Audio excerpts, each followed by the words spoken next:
The Nigerian police force has many ways of making announcements: press briefings, official gazettes, statements from the IG's office.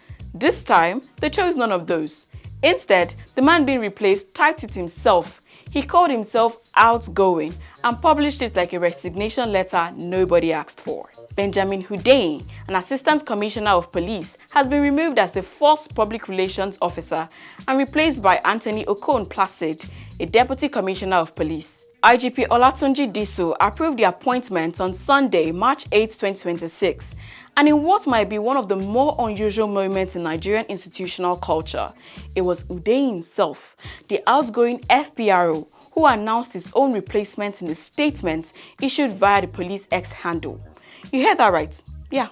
The man who was shown the door also held it open and introduced his successor on the way out. Nigeria, as always, remains a country of interesting arrangements. But here is the detail that got Nigerians talking on social media. Some commenters were already asking, how do you appoint someone who is not even on Twitter? How would he interact with citizens?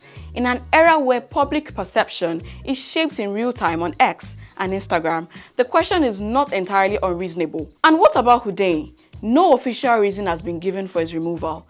His new posting has also not been disclosed. He was simply there, and now he is not.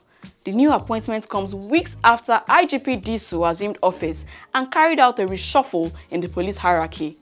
Hundeyin had been appointed as FPRO in September 2025 by the immediate past IGP Kayode Egbetokun, less than 6 months in the role, and he's out.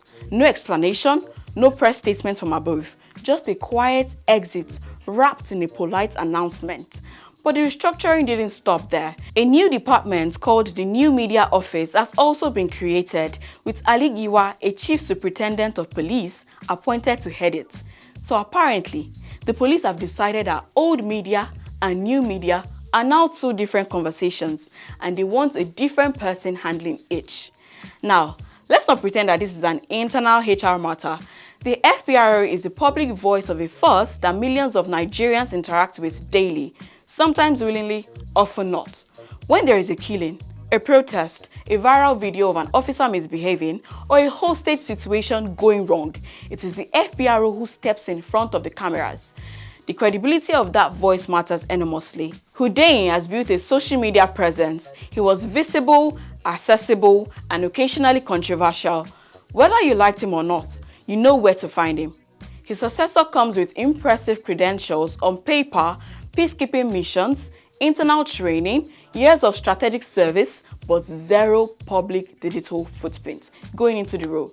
New face, new office, new structure, new approach, but the old question remains: extortion on highways, harassment, delayed response time, and a public that is largely not still convinced that the police force is for them. Until then, DCP Anthony Placid has a microphone, a mandate, a country watching.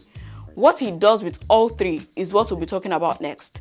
What are your thoughts? Is this the kind of change the Nigerian police force needs? Or is it just another shuffle of chairs in the same room? Let's discuss in the comment section below. And that's all I have for you on today's episode of So This Happened. Do make sure to like, comment, and share across all our social media platforms.